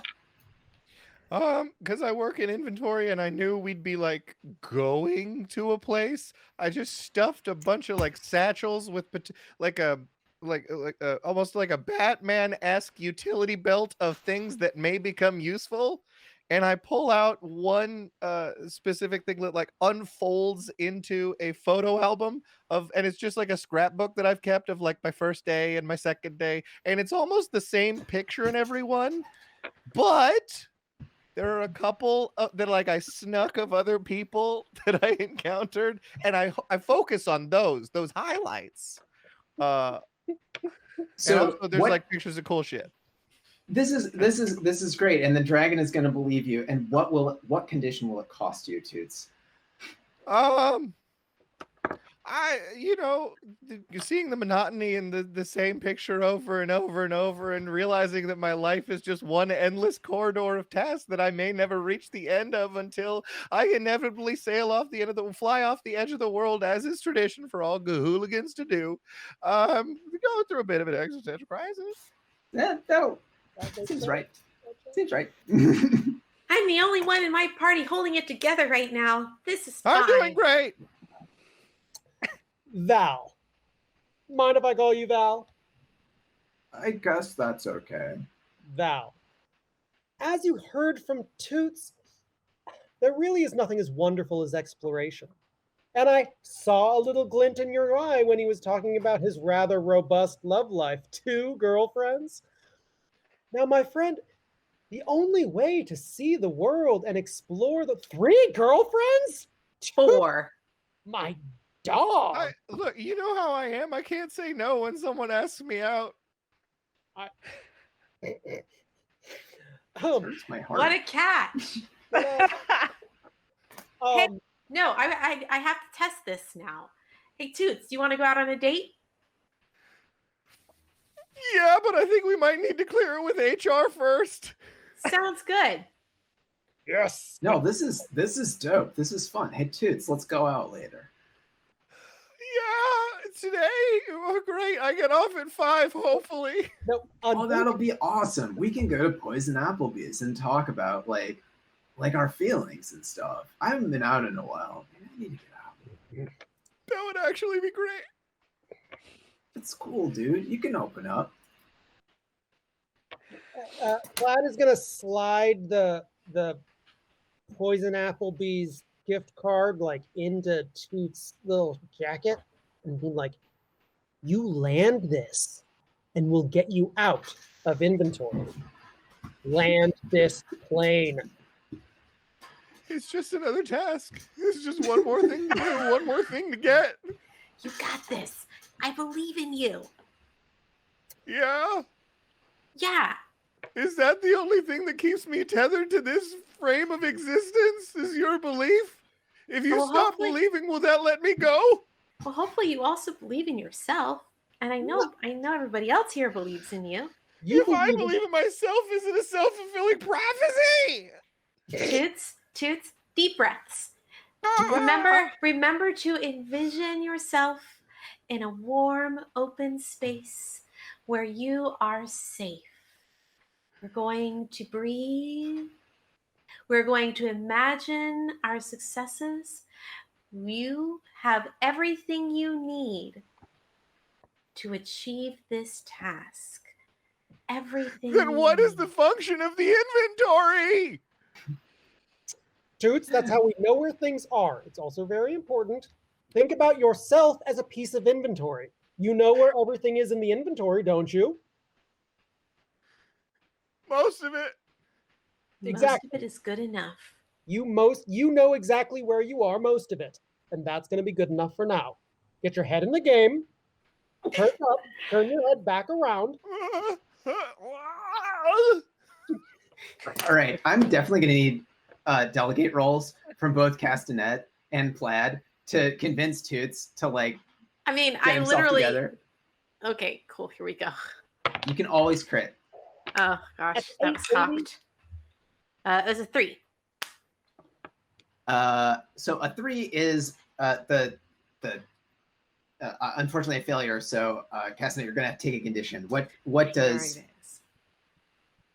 So you're convincing of Toots is not going well. So I think that Castanet has had to watch Toots go through this breakdown several times at this point, and has helped as often as they possibly could to get him back on track. But at this point, I think they're just done. Excellent. However, instructing Toots, Plaid's instruction of Toots that Toots is a piece of inventory himself is rather effective, and Toots manages to like the degree of like clamping down on himself is like just unbelievable. You've never seen an owl so tight. And at this point, Toots and Villa Nakara are going to go off to Poison Applebee's. And he's like, you guys can just like hang out. We'll be back in like 2 hours from this date. And like, you guys can just like chill. You can play Xbox. Like there's like, you know, you can like look around. There's like snacks upstairs. Like, you know, we got like dragon stuff. Yeah, There's, You're like, a very nice horde. treasure. There's like I don't know. There's like scales around if you want to like there's I don't know, just hang out. Anyway, Sure. bye. Do you have a wizard? Okay, bye. Bye. Have fun. Did you question for Castanet? Did you mention to us your impression about the oddness of the small house size vis-a-vis a dragon horde? That probably earlier? is something I whispered to the manager as we were approaching. Yeah, I would have at least informed you about that. So I'm like immediately upon them exiting, like knocking on the walls and knocking on the floor, just investigating, looking to see if there's any loose boards, hollow sounds. Definitely like Castanet, I think you're definitely onto something here about the horde, and we might be able to fulfill a side quest here on our Did you hear him on his way out the door? He said there might be scales lying around too. So not only can we hopefully get a continuous source of scales through Toots and Hook's efforts, but we could probably gather up a few here, like just because he's basically said we could. He basically said we could. We told him that we were in the wizard supply industry. He clearly informed us that there were items for us to peruse, and I think we could peruse them right into our pockets. I think that reasonable. I'm gonna need ID8 rolls from the 3 folks who are here. I'm so happy that today Who I wants to chose try? to use my dragon scale dice. I'm very proud of my foresight. I rolled a 3. Sweet. I rolled a 2. Oh no. and an 8 from me. Okay. 3 is a success. 2 is a success. Oh. 8 is not a success. Yeah. So, what? As you explore this house, what do you find that causes what condition there, Bombastia? It's a cave and a house, so I guess I'm just sort of checking around this teenage lair and Just Just tell me the condition. Just tell me the condition. We don't need you to describe it any further. Please, It's a teenage just- boy's bedroom. just We tell me the got condition. it. crabby. Crabby, legit. Okay, great. Meanwhile, Oh, the other I'm two not of you going to notice. say what I was just thinking. Nope. Nope.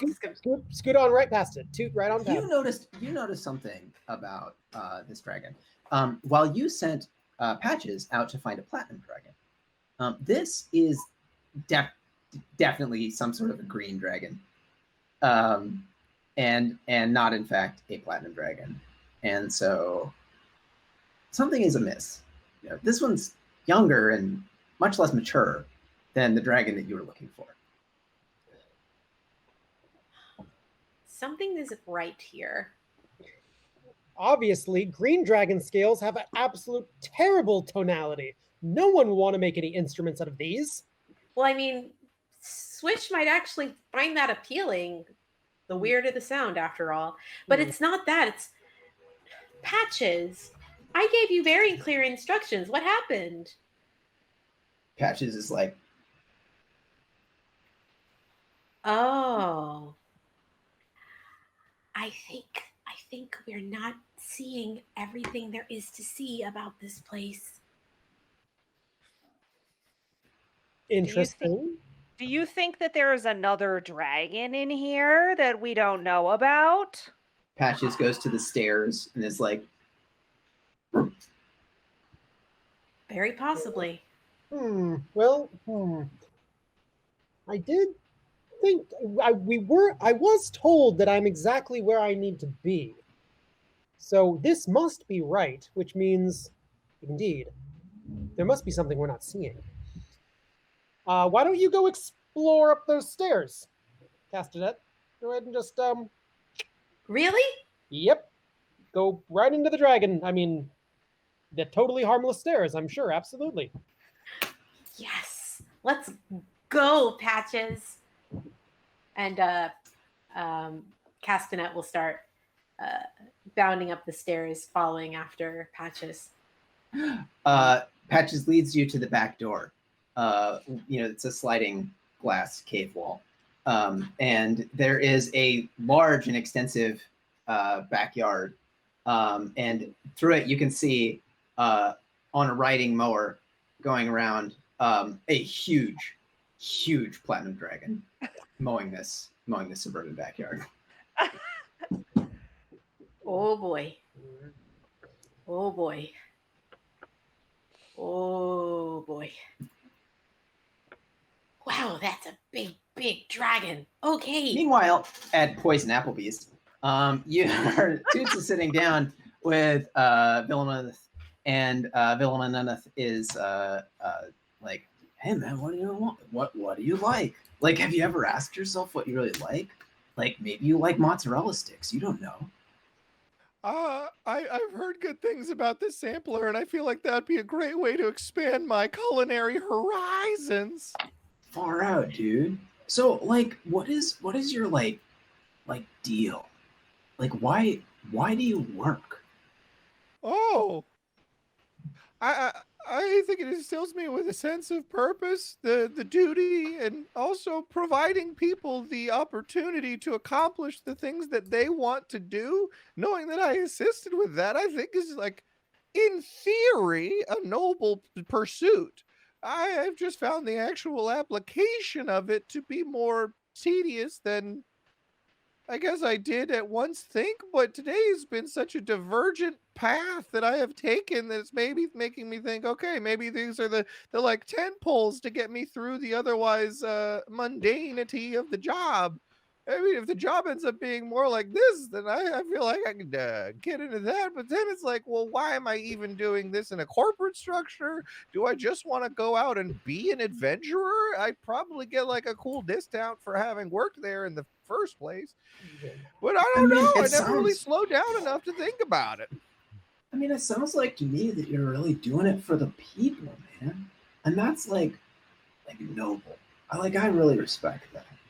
I could never really get into work because like I just like it's like my dad works like 24/7 because he's just never, the only thing he cares about is like more, climbing the ladder and like having the best lawn and like, I like his. Oh, don't get me wrong. Like, his job is super cool. Like, how many people can say that they're the agent of Swish Roberts? Like, that's so dope. But like, I just can't.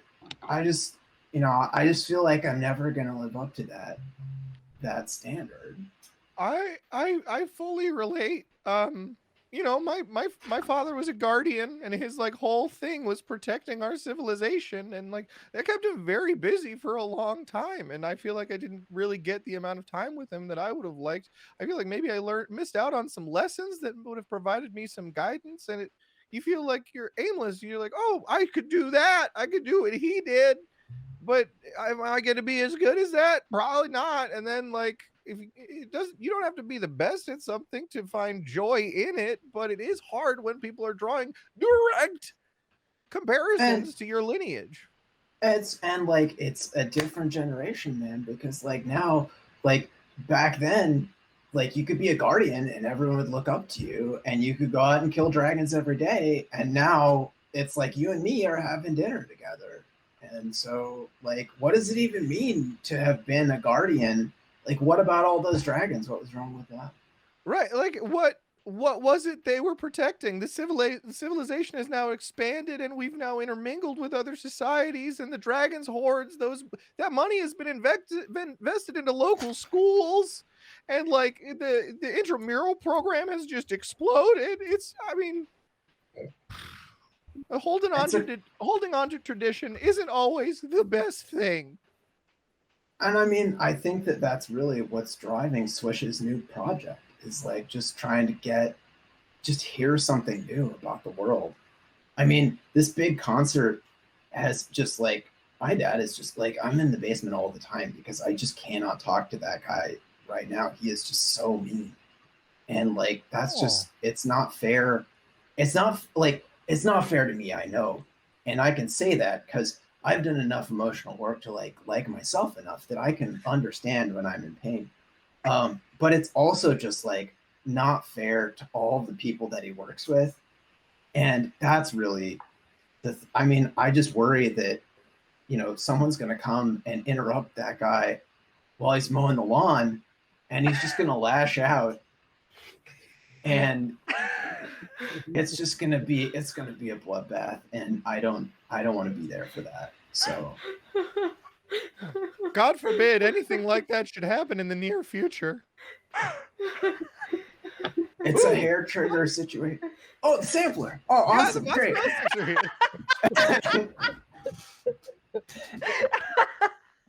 And with the arrival of the sampler, we are at time. All right, folks. Next week on Business Wizards, we will return to the lawn mowing Platinum Dragon, Swish Roberts agent, and the wizards who are investigating them. We will return to what will happen with the Poison Applebee's sampler. Will it be delicious? Will all of the wizards make it home? Oh, gosh. Tune in next week and find out. That is certainly what you will have to tune in next week to find out. And firstly, Patrick, yes. Thank you. Thank you. That lovely. That is awesome. That's so fun. This system is so fun. I love how pick up and play, how delightful it is. This has just been a total blast. Yeah. So why don't we go around really fast before we wrap up and introduce everybody? Give them your name, social media handles if you like them, promote something that you're up to. Why don't we go ahead and start with, Patrick? I would like to do that, and I would also like to. So I'm Patrick Watson. You can find me on Twitter at PatrickDKWatson. Also, a great way to get in contact with me. The thing I'd like to prop is I actually run Let's Plays of this game on startplaying.games. So if you go to startplaying.games and you search for Business Wizards, you will find a list of Let's Plays. There's free Let's Plays, there's pay Let's Plays. And if you sign up there, odds are pretty good that I will be the GM and you guys will get to have the experience exactly like we all did here. So if you would like to be part of this experience, that's the best way to reach out to me.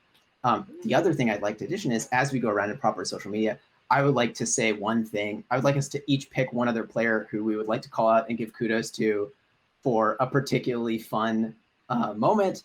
And I would just like to say that I love Patches so much. Thank you, Aki, for bringing up Patches. I really want to. I can't wait till we have a Talk to Animal spell go off and I get to do the Patches voice.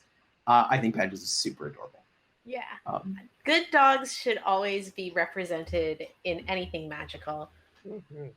Yeah. How about you, Nat? Why don't you go next? Sure. So, you can find me on social at Nat Mesnard, and I'm usually on Twitter and Instagram. I'll give a couple websites as well in case you want to check out my stuff and the stuff I do with Patrick. My website is nataliemesnard.com.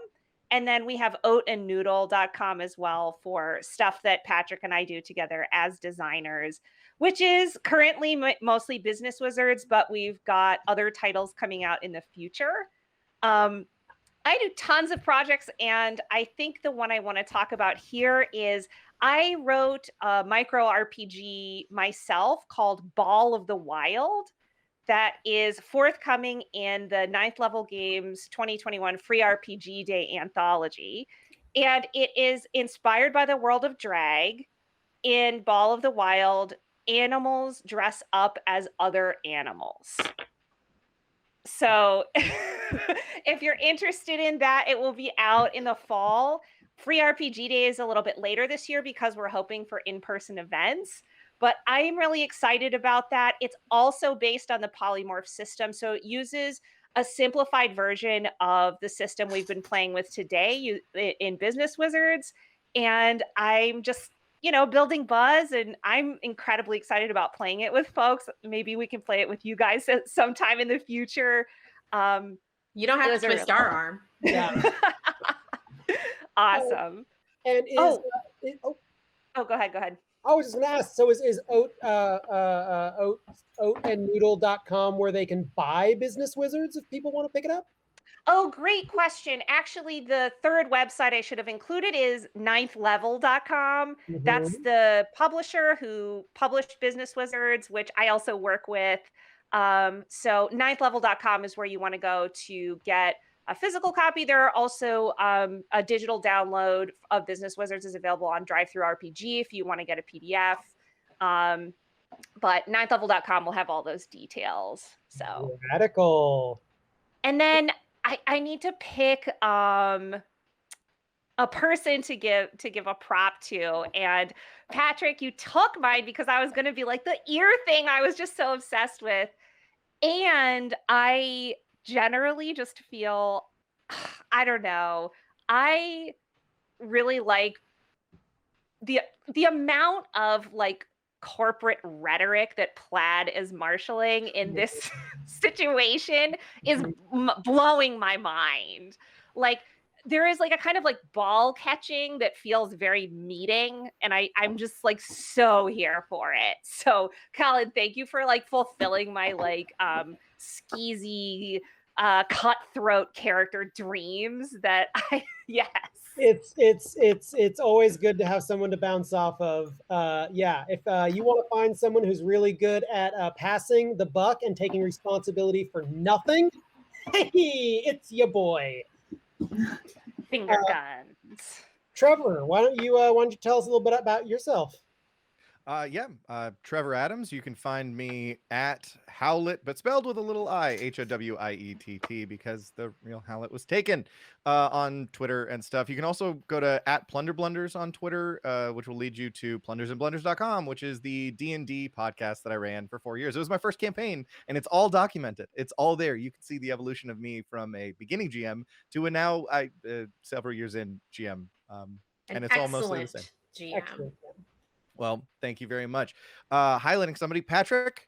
One, I loved your teenage dragon, and two, I loved how quickly you jumped on the Pandora's box that was.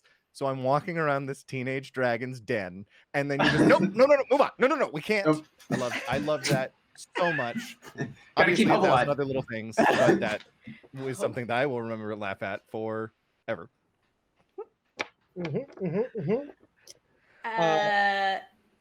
I'll go next because you've got a few more details than I do, Jeannie. Oh, geez. Colin Kelly. You can find me on Twitter at CP Kelly. I exist nowhere else. That's pretty much where I am.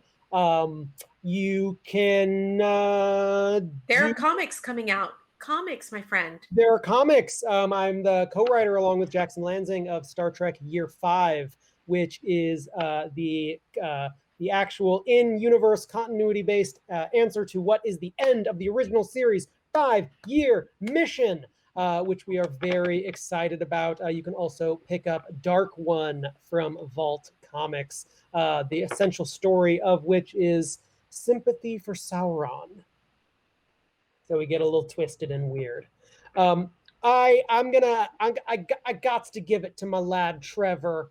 Boy, you absolutely crushed it. And I'm not gonna say like obviously the voice charming, so much good stuff there. But that last little run of legacy and what it's like to live in the shadow of a powerful father and how we have to grow past it wasn't just charming, it was real. So thank you for giving a little honesty in our absolutely bonkers, completely ridiculous Wizard corporate adventure. So don't you dare get feelings in my goofery. Trevor is very good at feelings. I know he is. And I'm Aki. You can find me on Twitter and Instagram at MixGenie in a Bottle. That's MXGINIINABOTTLE. My entire streaming schedule can be found on my personal Twitch channel, twitch.tv/ShidareAki, ShidareAki. And everything you can find out about me, you can find out there. But I do have another show that is having its premiere later this week over on Saving Throw Show for season 6 of New Pantheon, which is the game that we play in the Overarms system. So if you're looking into indie stuff, Overarms is another fun indie system that you could look into. But that's not the one we're looking into today.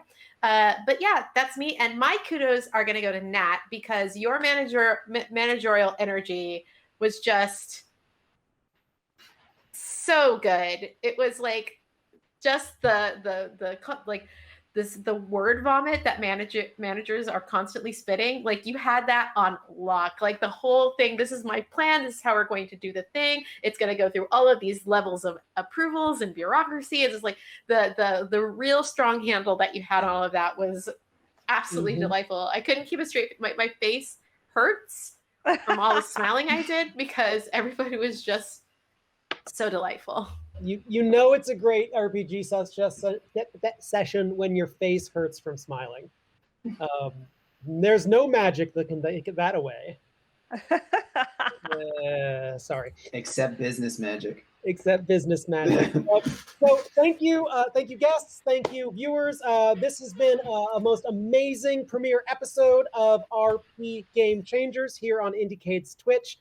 Come back next week. We will see you here at the same Twitch time, same Twitch channel for the exciting conclusion of this thrilling adventure. And Aki, I believe you have a little something to tell us about. That's right. We have something that you guys should definitely keep your eyes on. Let me actually pull it up, because I accidentally closed it because I'm a professional. Here we go. All right. Horizons is a new online international event to showcase games and game students and schools and connect them with tool creators, recruiters, one another, and the broader public. And it is being presented by IndieCade in collaboration with HEVGA. It's going to be this weekend from June 12th and on June 12th and June 13th, and most of the event will be streamed here on the IndieCade Twitch channel. If you want to learn more, you can go to www.indiecade.com/horizons. That's HORIZONS. And then, yeah, you should check it out. They're going to be doing things like a student gaming competition, all kinds of fun stuff. And you should definitely check out what IndieCade Horizons has to offer this summer. Absolutely. Thank you all very much once again, and we will see you next week.